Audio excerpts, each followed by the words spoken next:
Assalamualaikum warahmatullahi wabarakatuh, teman-teman UMKM seluruh Indonesia, apa kabarnya? Jumpa lagi dengan saya Coach Randi di channel Tanya Coach Randi. Teman-teman, mudah-mudahan kabarnya baik dan sehat selalu. Dan yang terpenting, omset usahanya naik terus. Oke, pada kali ini kami mendapatkan satu pertanyaan dari teman-teman UMKM yang ada di seberang Pulau Jawa, seorang ibu yang baru saja menghadapi kesulitan dalam mengembangkan usahanya. Sebelumnya ibu ini punya usaha jualan baju daster, dan sebelum musibah ini terjadi, usaha ibu ini terus meningkat dan sudah cukup baik. Ketika suatu saat terjadi musibah dan usaha ibu ini turun drastis secara terus-menerus. Lalu beliau menanyakan kepada kami, Coach Randi, bagaimana cara membangkitkan kembali usahanya setelah melewati krisis yang dia alami. Dalam video ini, kami buatkan satu alur cerita yang menjelaskan langkah-langkah yang harus ibu ini lakukan. Dan teman-teman bisa juga memanfaatkan alur cerita ini, ambil strateginya seperti apa. Mudah-mudahan bermanfaat untuk teman-teman UMKM yang mengalami hal serupa. Silakan disimak videonya sampai tuntas. Check this out.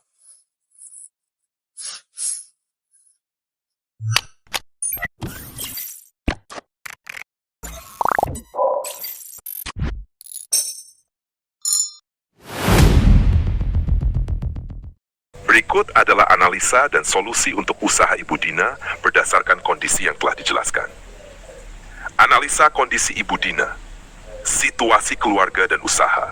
Ibu Dina adalah seorang single parent dengan 2 anak kecil, 1 sudah masuk TK dan 1-nya masih balita. Tanggung jawab keluarga ini tentunya menambah beban dalam menjalankan usaha. Usaha daster yang dijalankan Ibu Dina sudah lama, namun mengalami penurunan signifikan ketika suami sakit dan memerlukan rawat inap. Kondisi ini mempengaruhi kinerja usaha secara langsung. 2. Masalah yang dihadapi.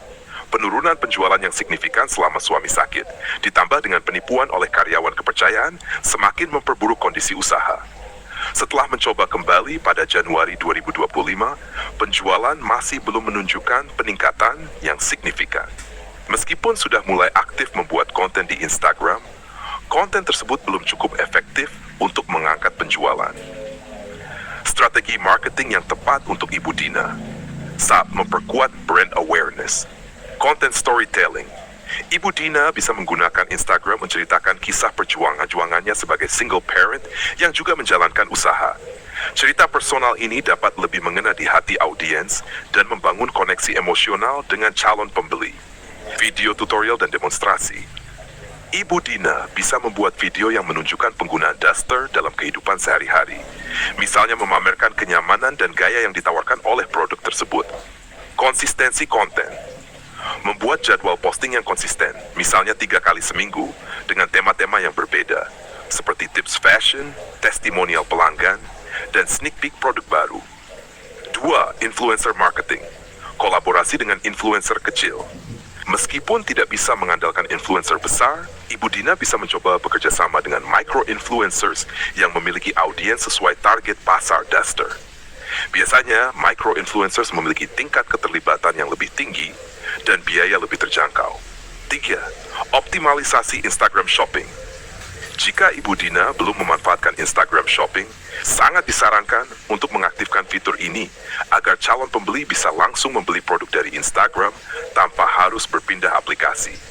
Ini mempermudah proses transaksi. 4. Strategi diskon dan promo. Flash sale dan diskon musiman.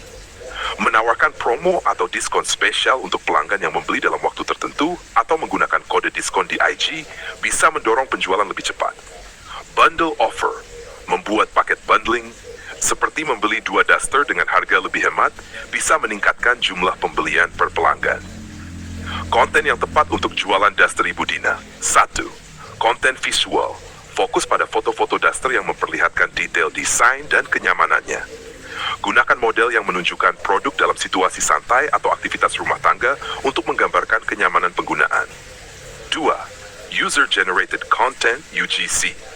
Ajak pelanggan untuk membagikan foto mereka mengenakan daster Ibu Dina di media sosial dan memberikan testimonial.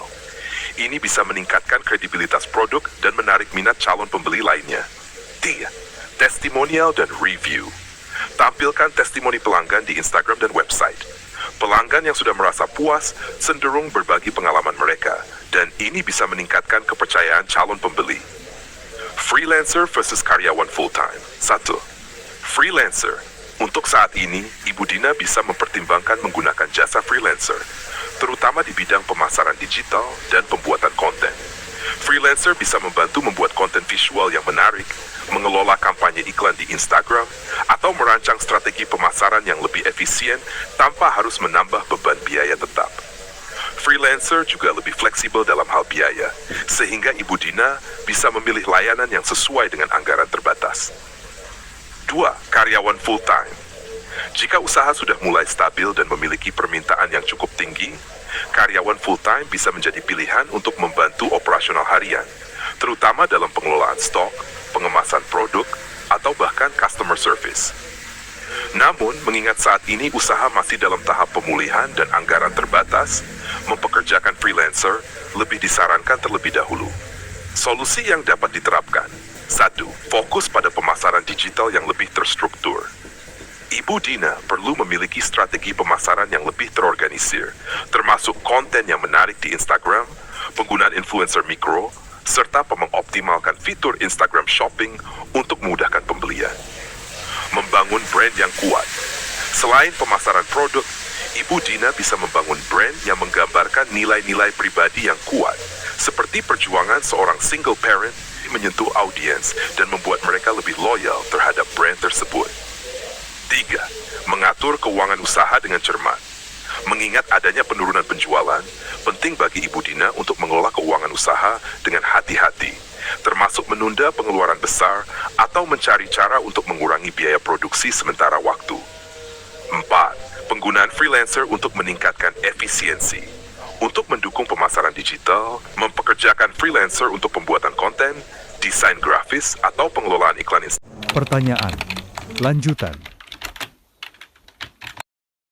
Ini ada beberapa pertimbangan sebenarnya. 1. Saya kurang pede ketika membuat konten menceritakan kehidupan pribadi yang menceritakan saya single parent. Pikiran saya menjual cerita sedih untuk menarik pembeli. 2. Keadaan rumah TDK memungkinkan saya membuat konten sehari 2, jadi rumah saya, masih proses bangun. 3. Saya beberapa kali bikin paket bundling, tapi kurang berhasil. Terima kasih sudah berbagi pemikiran kamu. Untuk memberikan semangat dan solusi, berikut adalah beberapa jawaban yang bisa membantu. 1. Menceritakan kehidupan pribadi untuk konten. Kamu tidak perlu merasa terpaksa untuk membagikan cerita pribadi yang mungkin membuatmu tidak nyaman. Ada banyak cara untuk berbagi cerita yang autentik tanpa harus terlalu mendalam. Cobalah untuk fokus pada perjalanan usahamu, tantangan yang dihadapi, dan pencapaian yang telah diraih. Ini bisa menginspirasi banyak orang yang juga sedang berjuang. Jangan merasa harus mengorbankan privasi untuk membangun koneksi. Kejujuran dalam berbagi pengalaman bisnis lebih menarik daripada cerita yang dipaksakan. 2. Kondisi rumah yang masih dalam proses pembangunan. Meskipun kondisi rumah belum ideal untuk membuat konten, kamu tetap bisa memanfaatkan ruang atau spot yang tersedia.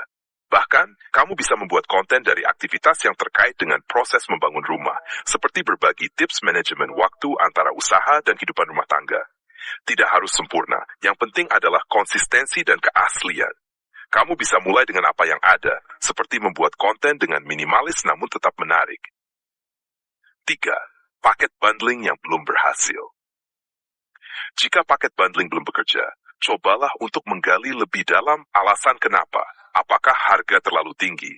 Atau apakah produk dalam bundling tidak cukup menarik bagi pelanggan? Lakukan sedikit riset pasar untuk memahami apa yang lebih dibutuhkan atau diinginkan oleh audiens. Mungkin bisa dicoba dengan bundling yang lebih sederhana atau menawarkan pilihan untuk menyesuaikan paket. Jangan ragu untuk mencoba berbagai pendekatan dan lakukan eksperimen dengan penawaran yang berbeda. Ingat, perjalanan bisnis itu penuh tantangan dan tidak ada jalan yang mulus. Tetapi setiap langkah kecil dan konsistensi akan membawa perubahan positif. Jangan takut untuk mencoba lagi, belajar dari setiap kegagalan, dan tetap yakin bahwa kamu bisa melangkah lebih jauh.